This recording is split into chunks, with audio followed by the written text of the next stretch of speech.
COVID-19 pandemic presents an unprecedented challenge to the world coffee sector, both on the supply side and the demand side. In understanding what the contribution of the ICO is to mitigate the impact, we have to be aware of what the ICO is and what it is not. The ICO is not a market regulator. It does not have any powers to regulate the market. However, we can make a significant impact in other ways as a knowledge-based organization. So we work on three strategic lines of action.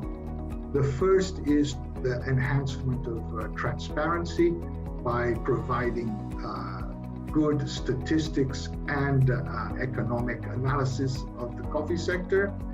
And in this case, we have produced three analytical papers. We call them the Coffee Break series. They are available on our website. The first one is about the impact of COVID on demand for coffee. The second is about the impact of COVID on price volatility. And the third is an impact, is a survey of exporting members to try and examine the impact of COVID on their coffee sectors. The second strategic line of action of the ICO is to be a neutral forum for discussion among both within our membership, which includes governments that represent about 99% of world coffee production and about 2/3 of world coffee consumption. So both within our membership, but also between our membership and the private sector. And here we did hold in the beginning of June in an online seminar on the impact of COVID-19 and mitigation measures.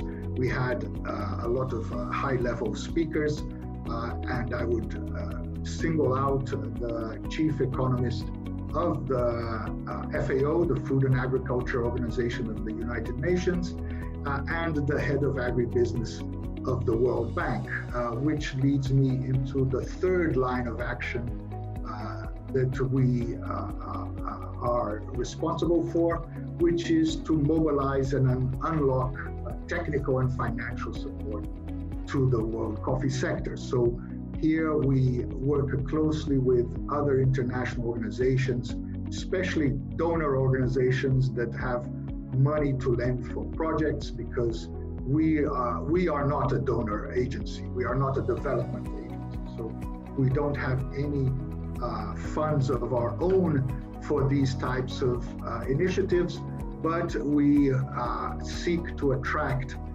money from other sources to help benefit the coffee sector of our member countries.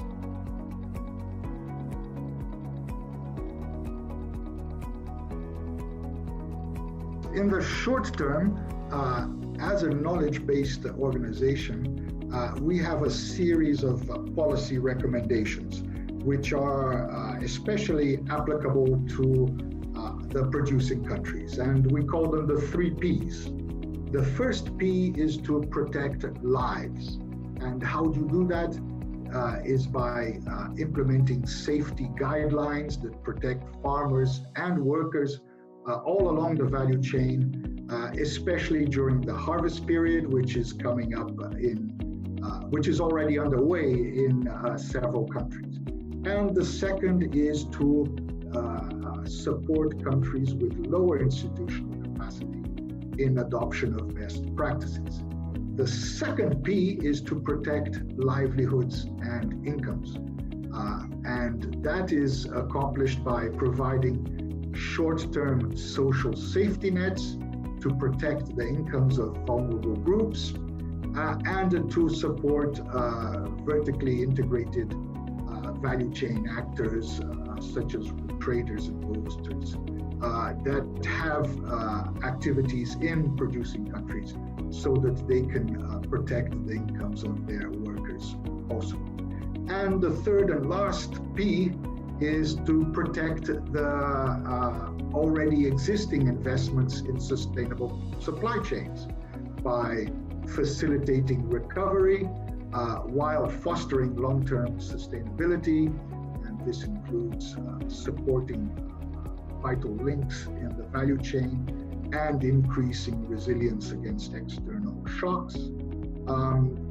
Another way that this can be put into effect is by governments supporting farmers in this period that we envisage that the demand may fall, so that it's a good time for farmers to renew their plantations, to take existing and aging trees out of production and replace them with new trees.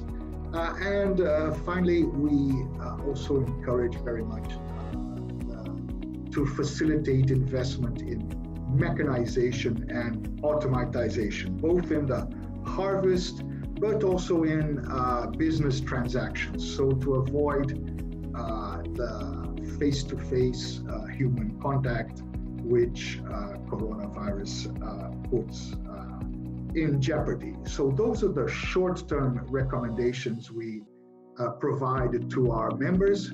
And in the longer term, we are involved in an ambitious and unprecedented initiative to bring together within a task force both the public and private sectors to look at the main issues that affect the sustainability of the coffee sector and try and address them. This is a long-term project that is still in its very initial phases, but I'm very hopeful that we will see good results in the future.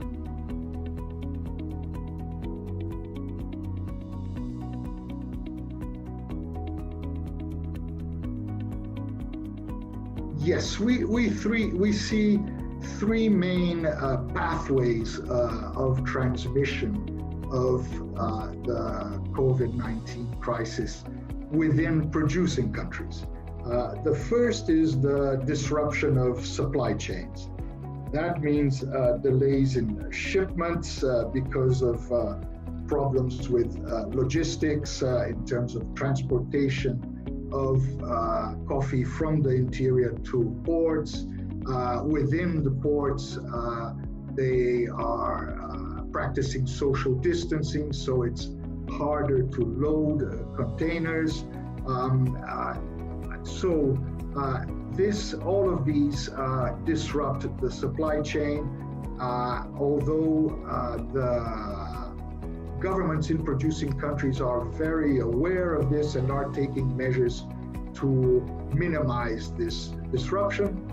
The second pathway of transmission is the impact on labor supply, especially during harvest.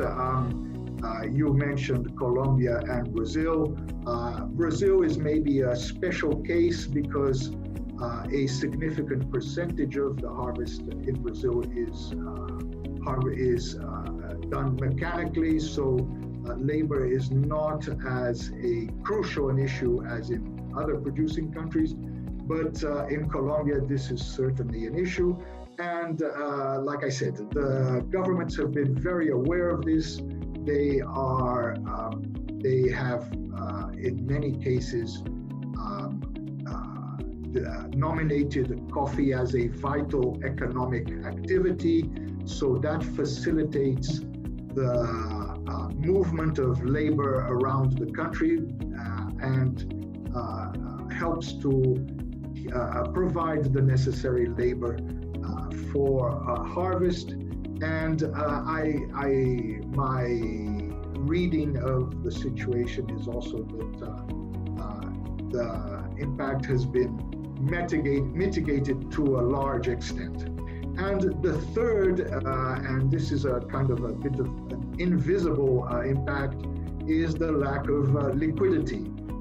With COVID, we have seen reduced investment in the sector, both long-term investment in terms of foreign direct investment and a reduction of public services in extension services, research and development, but also in terms of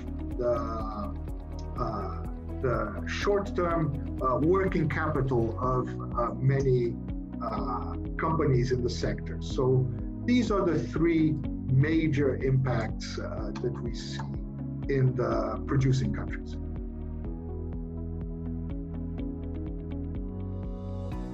Well, here we go on, we move to the other side. I just talked about the supply side. Now let's talk a bit about the demand side. And with COVID, we see first a slowdown in economic growth, which even a recession, which could lead to lower coffee consumption. We have the good fortune that demand for coffee is quite inelastic. In the coffee sector, we like to call it coffee an affordable luxury. So even when people are tight in terms of their budget, they still like to drink coffee. But of course, when it's a phenomenon of this magnitude that we are seeing, and some impact will be inevitable, but it's very hard to measure it at this early point in time. We see a tendency for consumers to downtrade, to move to cheaper brands, so maintaining their consumption, but not at the same level of prices and quality. We see a trend towards increased online sales, and I think the most important immediate impact is the effect on out-of-home consumption.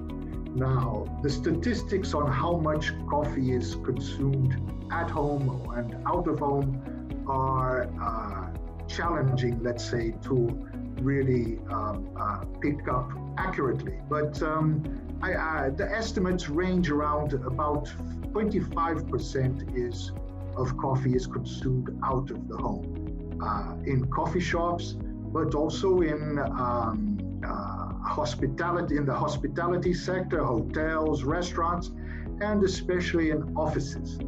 So this part of coffee consumption is likely to have been significantly impacted by COVID. To some extent, people that stay at home are likely to increase their consumption, but it is hard to believe that this will offset totally this lost consumption from out of home. So the impact is not measurable at this point, but it is a great concern. What is going to happen to demand, especially like you just said, if this crisis persists for a long time.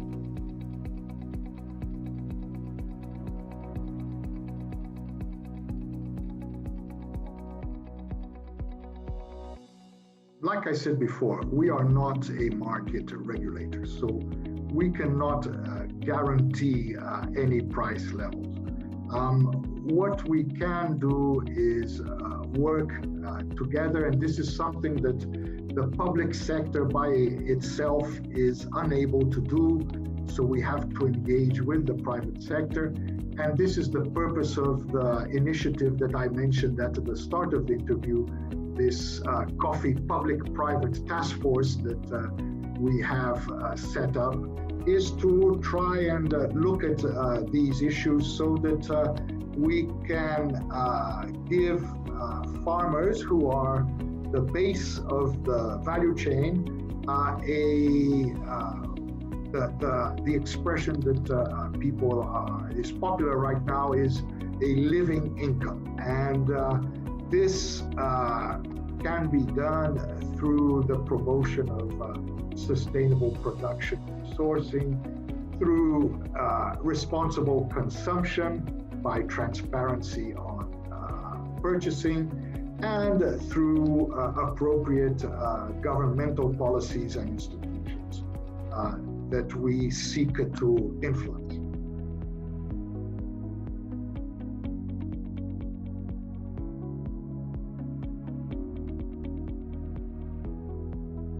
I think this was a phenomenon that was prevalent right at the beginning of the crisis, both at the consuming side and the industry side. So consumers started to stockpile essential goods like toilet paper, and I'm happy to say also coffee, which by many people's definition is an essential good.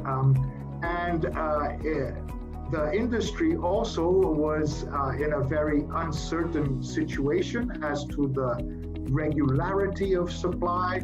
So the industry brought forward some shipments, but this phase really lasted only a short time.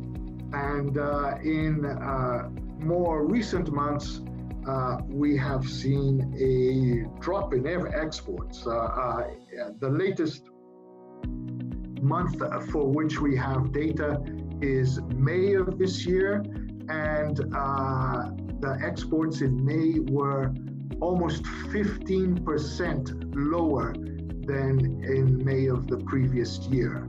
If we take a bit of a longer term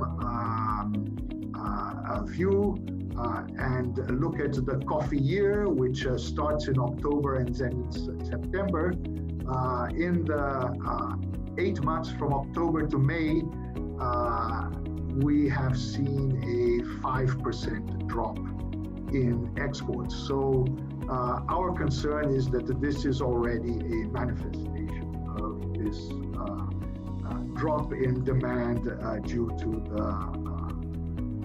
the economic crisis brought on by COVID.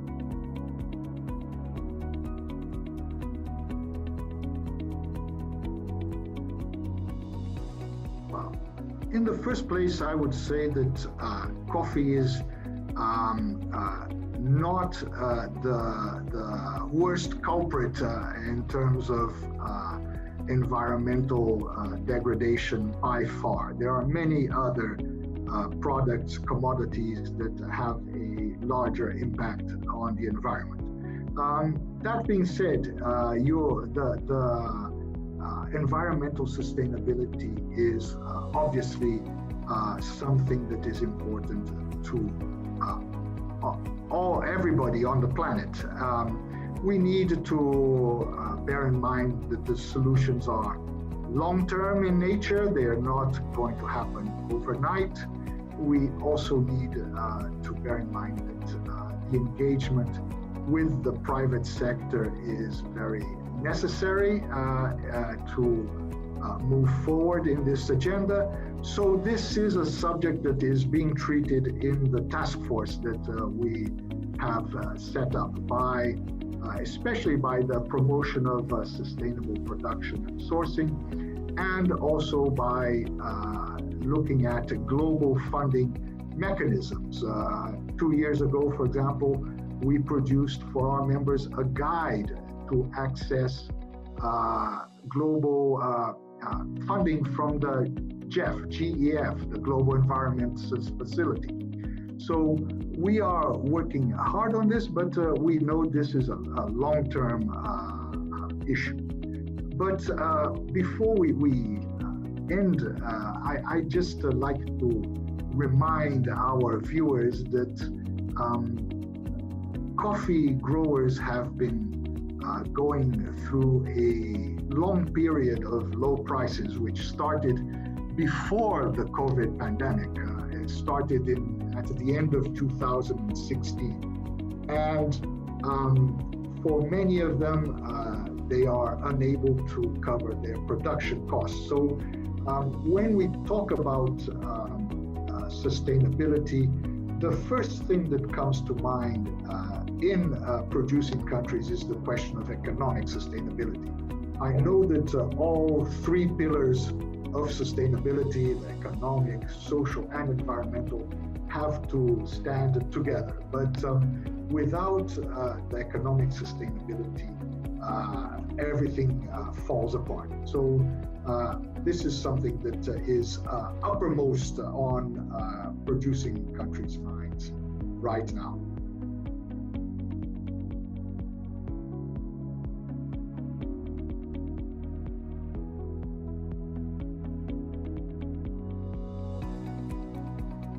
Yes,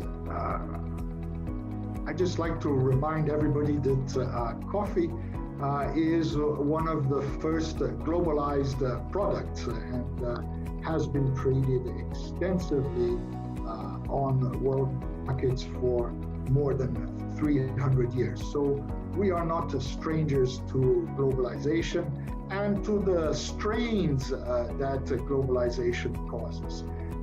I think these strains have been exacerbated in the last 2 decades, I think, by the growth of some structural imbalances, especially the imbalance between some highly productive producing countries, such as Brazil, Vietnam, and Colombia, and other producing countries that do not have the same level of productivity.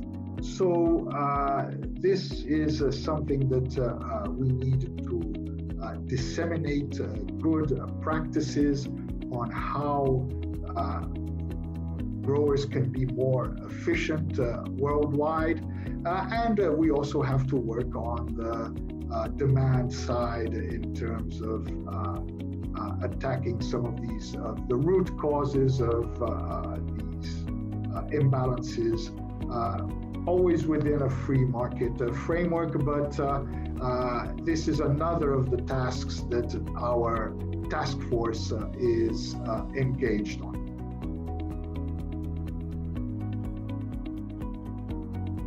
Look,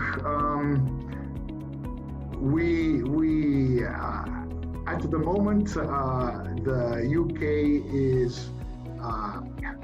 is represented within the ICO by the European Union. This is only a temporary arrangement until these transition mechanisms end in December of this year. We have been in contact with the UK government, and they are taking all the necessary steps to become a full member in their own right as in January of next year. And we look forward to that, and we look forward to continuing the relationship we've had with our host government. The ICO has been based in London since 1960. So we hope to continue this relationship. With regard to the impact on coffee, this will mainly affect processed coffee, industrialized coffee, roast and ground coffee, and also soluble coffee. And here, the impact on producing countries is reduced because they export most of their coffee in green bean form. So there the tariffs are usually set at 0, so there's no significant impact, but there could be an impact on the trade of industrialized coffee.